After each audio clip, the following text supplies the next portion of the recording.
안녕하세요. 행복한 여의원의 이상민 원장입니다. 오늘도 저희 병원에서 시술하고 있는 자가진피 재생술 실제 케이스를 중심으로 말씀드리겠습니다. 첫 번째, 팔자주름 사례입니다. 팔자의 중심으로부터 해갖고 입꼬리 바깥쪽까지 아주 깊이 피어있는 주름이 양쪽에 다 보입니다. 팔자주름 바깥쪽에 볼살이 늘어나서 이렇게 처져 있는 것들도 볼 수가 있습니다. 전후 사진 보시겠습니다. 조금 전에 말씀드렸던 시술 전 사진이고요. 5번 시술하고 난 뒤에 2달이 지난 사진입니다. 아주 깊어 보이던 이 주름이 많이 좋아졌습니다. 거의 보이지 않습니다. 그리고 여드름 흉터를 중심으로 해서 형성되는 또 다른 주름조차도 많이 개선이 되었습니다. 왼쪽 45도에서 찍은 사진입니다. 확연하게 차이가 느껴지시죠? 아까 정면에서 봤을 때 제일 깊이 보였던 부분들이 여기서부터 입꼬리까지 주름인데요, 아예 흔적도 없이 사라졌습니다.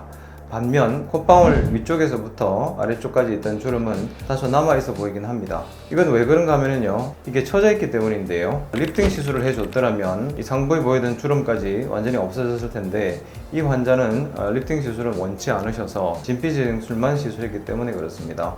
리프팅 시술을 하지 않았음에도 불구하고 그 격차가 많이 줄었습니다. 여기서 보시면 이렇게 많이 꺼져 보이던 부분이 살이 차올라서 메워져 보이고 많이 개선이 됐습니다. 반대쪽 사진입니다. 입꼬리 쪽까지 내려와 있던 깊은 주름이 거의 완전히 없어졌습니다. 자세히 보면 메인으로 자리 잡고 있는 이 팔자주름 말고도 볼 쪽으로 이렇게 뻗어나가는 잔주름들이 꽤 있었고요. 그 다음에 그 바깥쪽에도 여드름 흉터를 연결한 듯한 그런 선상의 주름들이 있었는데요, 여기도 많이 좋아졌습니다. 처음에 제가 예상하기로는 이 환자는 5번의 시술로 많이 좋아지지 않지 않을까라는 걱정을 했었는데, 조직 재생력이 좋으셔서 좋은 결과를 얻을 수가 있었습니다. 자, 다음으로는 내천자 미간주름인데요, 굉장히 깊죠. 3개 주름이 정면 사진에서도 깊은 느낌을 주고 있습니다. 6번 했습니다, 이 환자분은요. 이유는 많이 깊었기 때문에 그렇습니다. 근데 보시다시피 주름이 거의 없어져 보입니다. 마찬가지로 45도 각도에 오시면 전후 차이가 확연하게 드러나는데요, 오른쪽 눈썹 안쪽에 있던 이 주름도 거의 없어졌고, 가장 길고 가장 깊게 보였던 중심부의 주름도 거의 해결이 됐습니다. 여러분들이 느끼셨는지 모르겠지만 이분은 68세 나이임에도 불구하고 피부 두께가 상당히 좋습니다. 이런 분들은 회복이 빠릅니다. 전에 다른 동영상에도 말씀드렸지만, 일반적으로 이제 여러분들이 가장 많이 관심을 갖는 것 중에 하나가 도대체 내 주름을 몇 번을 해야 되느냐 이거인데요, 주름이 깊지 않은 경우가 훨씬 적은 횟수로 좋아질 수 있겠죠. 또 같은 정도의 깊이라면 젊은 사람이 좋고요, 남자와 여자를 비교했을 때는 남자분들이 여자분들에 비해서 피부가 원래 두껍기 때문에 더 빨리 재생되는 그런 경향이 있습니다. 이분은 다소 고령임에도 불구하고 이렇게 좋아질 수 있었던 것은 이쪽 피부 자체가 두껍고 재생 능력이 괜찮았기 때문에 6회 시술로 이렇게 많이 좋아진 것 같습니다. 세 번째 케이스인데요, 이분은 이마주름이 너무너무 깊습니다. 그래서 환자분의 질문이 좋아지기는 할까요? 두 번째는 몇 회나 하면 좋아질까요?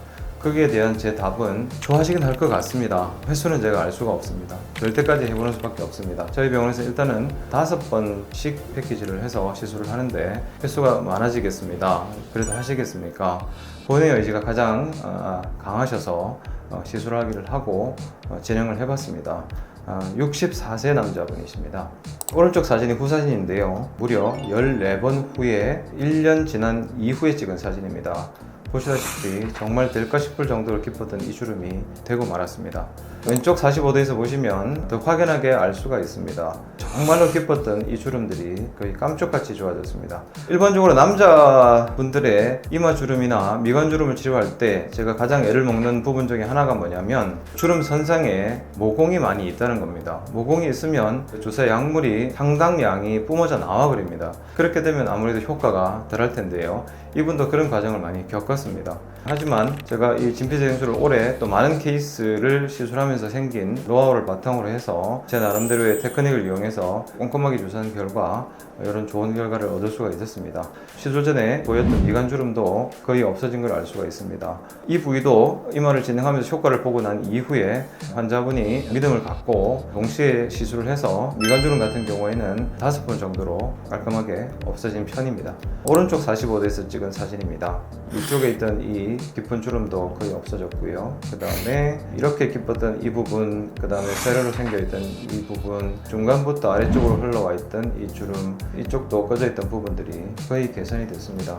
이 환자분을 통해서 제가 확신을 갖게 된 거는요, 자가진피 재생술은 될 때까지 하면 반드시 된다는 겁니다. 저희 병원에 시술 오시는 분들 중에 다른 병원에서 자가진피 재생술이 아닌 필러나 보톡스나 리프팅하는 레이저나 심지어는 실을 넣거나 하는 다양한 시술들을 받고 오시는 분도 계시고요. 자가진피 재생술을 시행하는 다른 병원에서 시술을 받은 분들도 계신데요. 거기서 특히 효과를 못 본 경우에는 정말 내가 될지 하는 부분에 대한 불안을 갖고 상담을 하시게 되는데요. 될 때까지 하면 반드시 된다는 걸 확인시켜준 그런 케이스라고 할 수가 있습니다. 사실 여러분들이 각자 갖고 계신 주름에 대해서 고민이 많으시고요. 여러 다양한 방법들이 소개되어 있는데요. 그 중에 정말 어떤 것이 내 주름을 없앨 수 있는지 확신을 못 가진 분들이 많이 계신 걸로 알고 있습니다. 고민하지 마시고요. 한번 자가진피 재생술을 받아보시기를 강력하게 권해드립니다. 이상 행복한 여가의원의 이상민 원장이었습니다.